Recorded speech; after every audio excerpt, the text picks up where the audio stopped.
Le cri de la solitude à Denver. Imaginez-vous seul, dans une maison silencieuse, plongée dans l'obscurité d'une nuit glaciale. Anna, une étudiante de 22 ans vivant à Denver, se retrouvait dans cette même situation. Ses parents étaient partis pour un voyage, et elle pensait profiter de la tranquillité pour se détendre. Mais ce que Anna ne savait pas, c'est que cette nuit serait tout sauf paisible. Avant de plonger dans cette histoire terrifiante, assurez-vous de vous abonner à la chaîne. Cela vous permettra de ne rater aucune des histoires les plus effrayantes que nous avons à raconter. Vous êtes prêts? Plongeons dans l'horreur.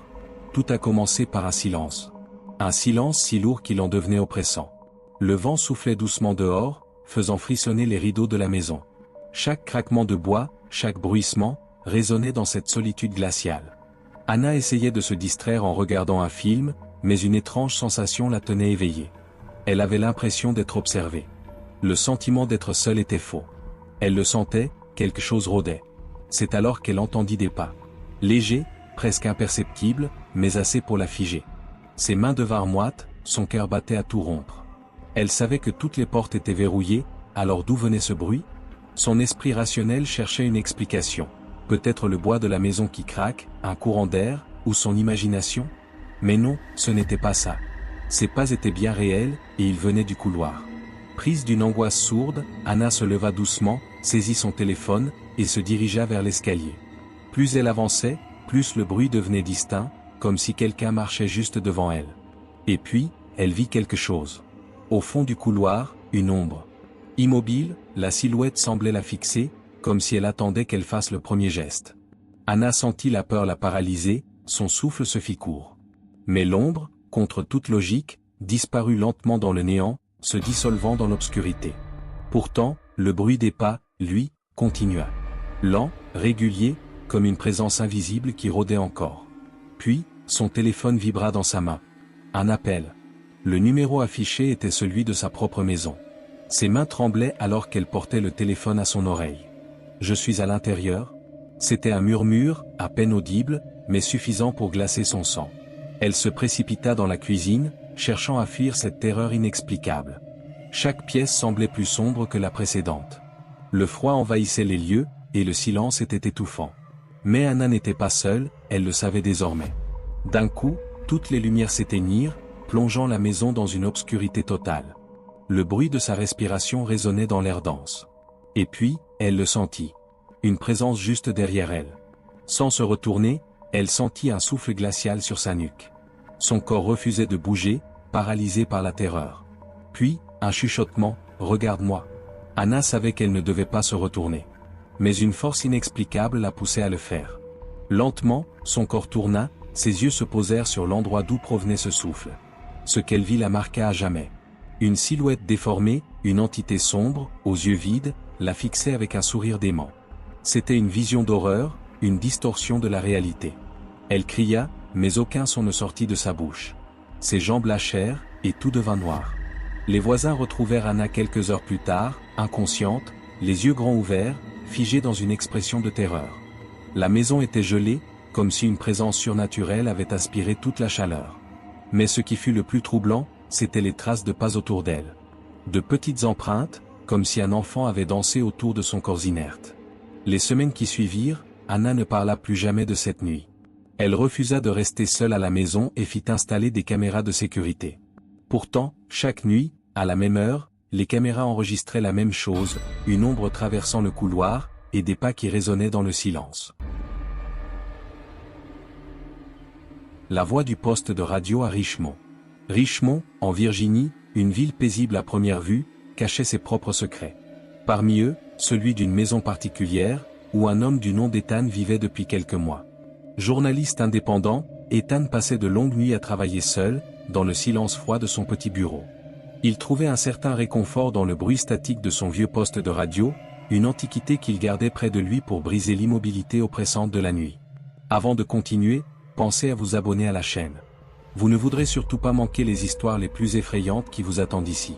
Et maintenant, plongeons dans cette terrifiante nuit à Richmond. Il était minuit passé. Le cliquetis du clavier d'Ethan était le seul son qui résonnait dans la maison. À l'exception du faible grésillement du poste de radio, tout était calme. Mais soudain, le bruit habituel de la radio fut interrompu par un étrange changement de fréquence, comme si l'appareil essayait de capter une station inconnue. Le grésillement devint de plus en plus fort, jusqu'à devenir une véritable cacophonie. Fronçant les sourcils, Ethan s'approcha pour ajuster la fréquence.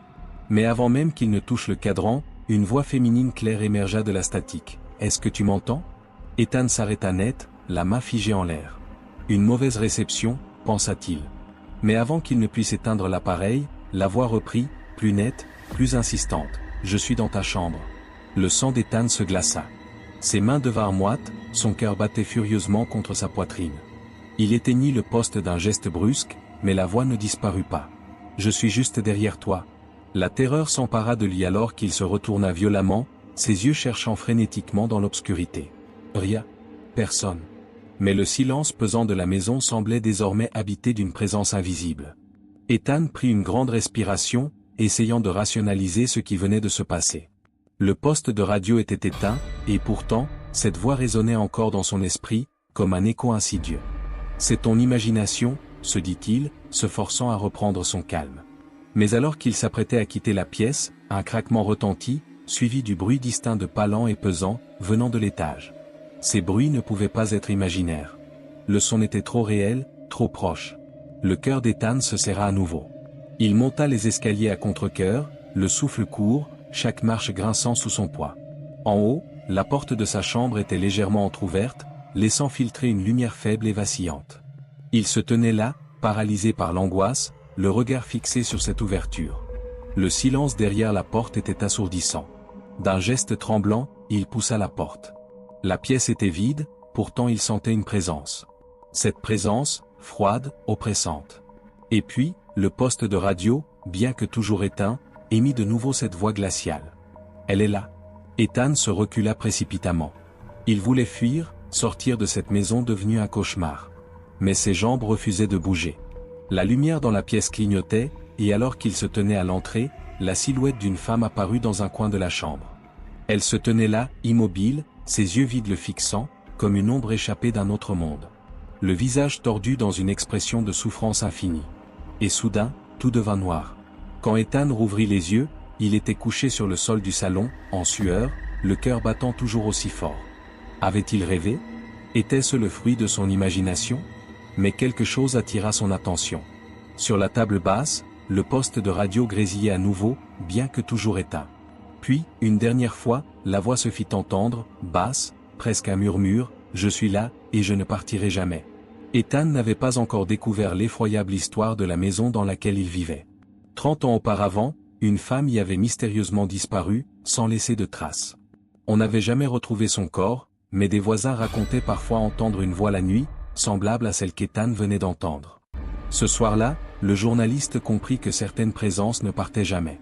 Elles restaient, piégées entre deux mondes, cherchant désespérément à se faire entendre. Désormais, chaque nuit, la voix revenait. Chaque nuit, elle se rapprochait un peu plus. Ethan savait qu'il ne pourrait jamais échapper à cette entité qui, silencieusement, envahissait chaque recoin de son esprit. Et vous, pensez-vous que les esprits peuvent s'attacher à une maison, ou même à une personne? Vous ne regarderez plus jamais un simple poste de radio de la même manière. La fillette qui n'a jamais existé à Salem. Salem, Massachusetts, connue pour ses procès de sorcières au XVIIe siècle, est une ville imprégnée d'histoires sombres et de mystères.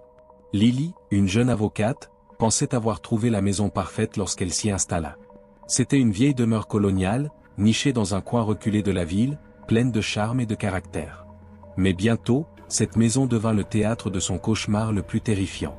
Avant que nous ne plongions plus loin dans cette histoire effrayante, assurez-vous de vous abonner à la chaîne pour ne rien manquer des récits les plus horrifiants à venir. Vous ne voudrez pas rester seul avec ces frissons. Maintenant, continuons. Tout a commencé par une soirée banale. Lily, assise dans son salon, feuilletait un dossier de travail, tandis que la pluie battait doucement contre les fenêtres. La maison était silencieuse, à part le crépitement du feu dans la cheminée. Puis, soudain, un son étrange perturba cette tranquillité, des rires d'enfants, clairs et nets, provenant de l'étage supérieur. Sur le moment, elle pensa que c'était une illusion causée par la fatigue. Mais le rire retentit à nouveau, cette fois plus fort. Confuse et légèrement inquiète, Lily monta les escaliers, ses pas résonnant dans le vieux bois du plancher. En haut, le silence retomba, lourd et oppressant. La maison était vide. Aucun signe d'enfant. Aucun bruit. Inquiétée mais rationnelle, elle redescendit, mettant cet incident sur le compte de son imagination. Mais le lendemain soir, à la même heure, les rires revinrent. Cette fois-ci, ils étaient accompagnés de bruits de pas légers, comme ceux d'un enfant courant d'une pièce à l'autre. Chaque nuit, les rires se faisaient entendre, toujours à la même heure, et chaque fois que Lily montait pour vérifier, il n'y avait personne. Mais quelque chose, ou quelqu'un, semblait définitivement là. Un jour, alors qu'elle explorait le grenier à la recherche de vieux cartons laissés par les anciens propriétaires, Lily tomba sur une vieille malle poussiéreuse. En l'ouvrant, elle découvrit une étrange collection, une poupée de porcelaine au sourire distordu, avec des yeux noirs comme du charbon, et une photographie en noir et blanc. Sur la photo, une petite fille au visage sérieux, tenant cette même poupée dans ses bras. Au dos de la photo, une inscription manuscrite glaça le sang de Lily. Elle est seule maintenant. Cette découverte éveilla une peur profonde chez Lily, mais elle tenta de rester pragmatique. Peut-être que l'enfant de la photo avait vécu ici il y a longtemps, et peut-être que cette maison gardait des souvenirs de son ancienne vie. Cependant, cette même nuit, tout bascula. Alors qu'elle se préparait à dormir, un frisson parcourut son corps. L'air dans la pièce semblait plus lourd, presque suffocant. Elle tira son couvert jusqu'à son menton et ferma les yeux, mais à peine quelques minutes plus tard, elle sentit quelque chose. Un léger mouvement au pied du lit. Comme si de petites mains tiraient doucement sur les draps. Son cœur s'emballa. Immobile, elle écouta attentivement, et ce fut là qu'elle entendit à nouveau le rire, mais cette fois, il était tout près, juste à côté de son oreille. Paralysée par la peur, Lily n'osa pas ouvrir les yeux, mais elle sentait une présence. Quelque chose, ou quelqu'un, était là. La sensation des petites mains l'attirant devint plus insistante, et la voix rieuse se transforma en un murmure glacial. « Viens jouer avec moi ». Les nuits suivantes, les événements devinrent encore plus terrifiants. Les portes claquaient sans raison, des objets changeaient mystérieusement de place, et les rires résonnaient dans chaque pièce. Mais le pire se produisit quelques jours plus tard. Lily se réveilla en sursaut au milieu de la nuit, les yeux écarquillés dans l'obscurité. La poupée de porcelaine, celle qu'elle avait trouvée dans le grenier, était posée sur sa commode, bien qu'elle se souvenait l'avoir enfermée dans la malle. Et son sourire semblait encore plus tordu, presque malveillant. Désespérée, Lily fit des recherches sur l'histoire de la maison. Ce qu'elle découvrit la laissa sans voix. La petite fille de la photo, nommée Abigail, avait disparu il y a plus de 100 ans dans des circonstances mystérieuses. Son corps n'avait jamais été retrouvé, mais certains disaient qu'elle n'était jamais vraiment partie. La maison de Lily, à ce qu'il paraît, avait été le dernier endroit où Abigail avait été vue, jouant avec sa poupée. Depuis, chaque propriétaire de la maison avait rapporté des phénomènes étranges, rires d'enfants, objets déplacés, et surtout, cette même poupée réapparaissant toujours, peu importe combien de fois elle était jetée ou détruite. Finalement, Lily comprit que cette présence ne voulait qu'une chose, de la compagnie. Mais pas n'importe laquelle. La solitude d'Abigail l'avait transformée en quelque chose de plus sombre, de plus malveillant. Et maintenant, elle ne laisserait jamais Lily partir. Et vous, croyez-vous que certains esprits cherchent à ne jamais être oubliés? Le miroir de Cambridge.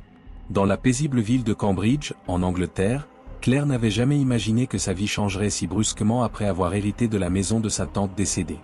Cette maison, vieille et imprégnée d'histoire, abritait un objet particulier.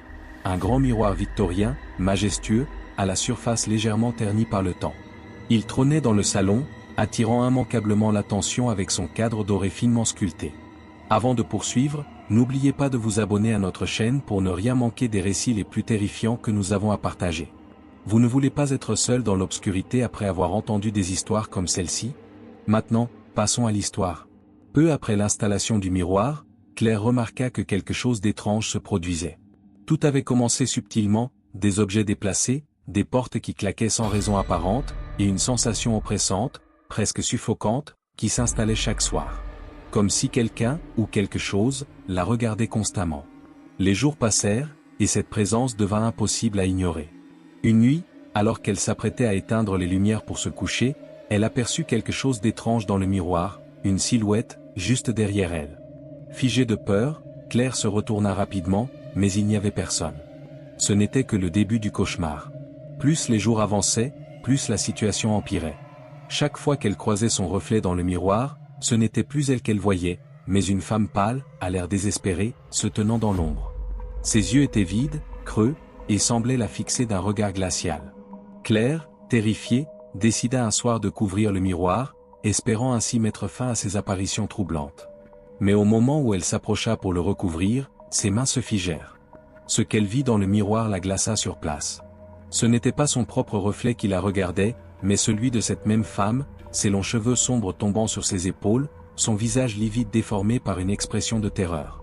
Elle ne se tenait plus derrière Claire, mais à ses côtés, immobile, comme si elle attendait quelque chose. Le cœur battant à tout rompre, Claire recula, trébuchant presque, et s'enfuit de la pièce. Mais lorsqu'elle courut vers l'étage, elle réalisa rapidement que le miroir n'était plus le seul endroit où cette femme apparaissait. Dans chaque miroir de la maison, chaque fenêtre réfléchissante, cette femme était là, la suivant silencieusement. Ses yeux vides la fixaient à travers toutes les surfaces réfléchissantes, comme si elle l'observait depuis un autre monde, un monde auquel Claire ne pouvait échapper. Chaque recoin de la maison semblait maintenant habité par cette présence malsaine.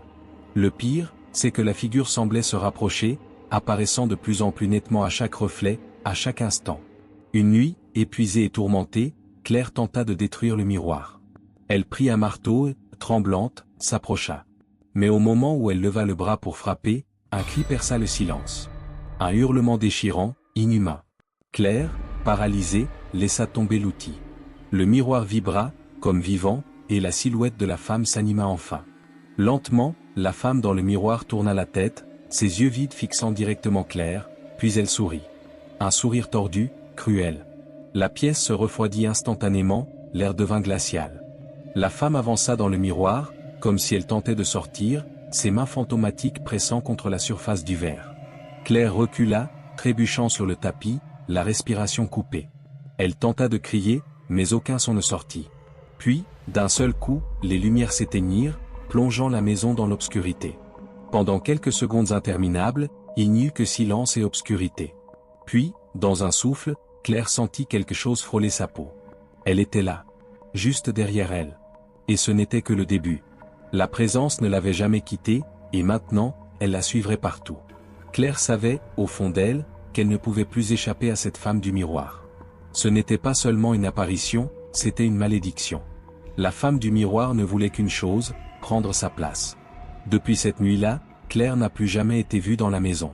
Certains disent qu'elle a fui, incapable de supporter l'horreur qui hantait son domicile.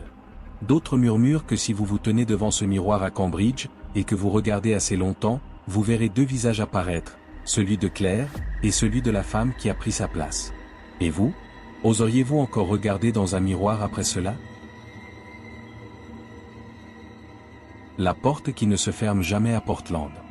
Dans un quartier tranquille de Portland, Oregon, Lucas vivait ce que beaucoup auraient considéré comme une vie idéale. Ce jeune programmeur avait récemment acheté sa première maison, un charmant pavillon moderne, où chaque détail semblait en parfaite harmonie avec ses rêves. Mais ce sentiment de sécurité et de confort allait rapidement s'effriter. Avant de plonger dans cette histoire effrayante, abonnez-vous à notre chaîne pour ne rien manquer de nos récits les plus terrifiants. Vous ne voudriez pas être seul dans le noir après avoir entendu cette histoire? Croyez-moi, elle va vous hanter. Maintenant, place à l'horreur. Tout commença une nuit ordinaire.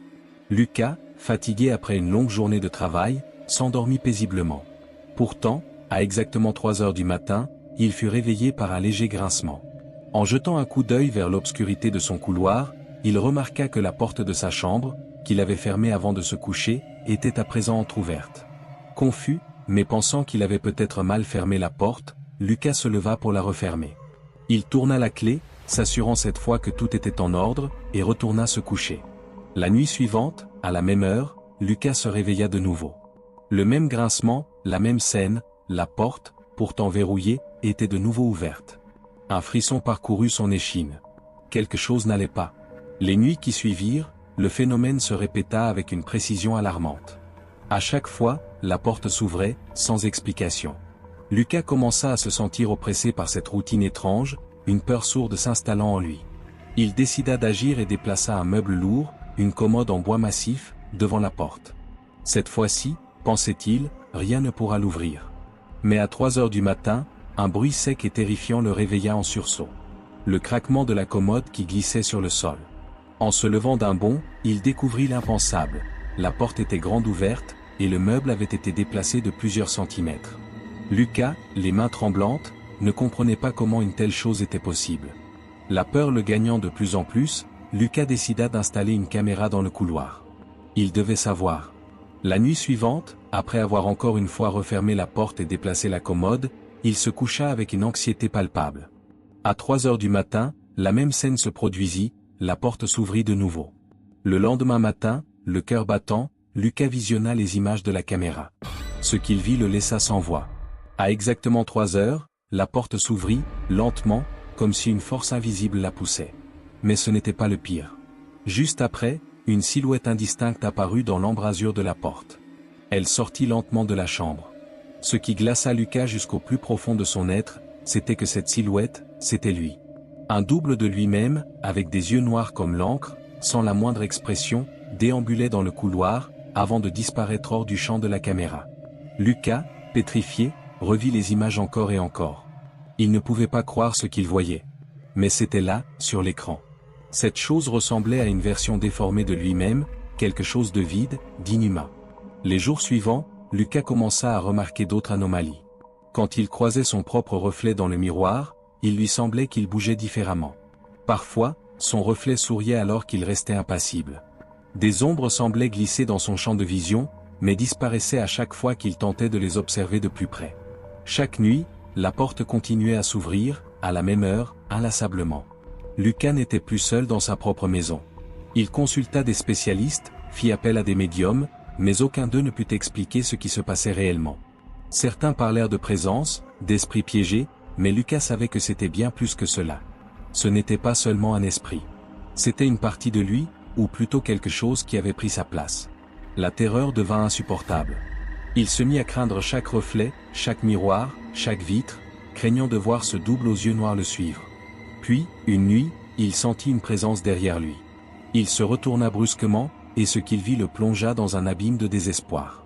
La chose, ce double déformé, était là, debout dans l'ombre, à quelques mètres de lui, silencieuse, immobile, avec un sourire figé. Lucas voulut fuir, mais ses jambes refusèrent de bouger. La créature s'approcha, doucement, ses yeux noirs le transperçant. Lorsqu'elle fut à quelques centimètres de lui, elle murmura d'une voix froide et lointaine, « Il est trop tard ». Depuis cette nuit, personne n'a revu Lucas. Certains disent que la maison est toujours là, vide, avec la porte de la chambre qui s'ouvre inlassablement chaque nuit, à 3 heures du matin. D'autres racontent que si vous regardez attentivement dans le miroir du couloir, vous pourriez apercevoir, juste derrière vous, un homme aux yeux noirs, attendant patiemment,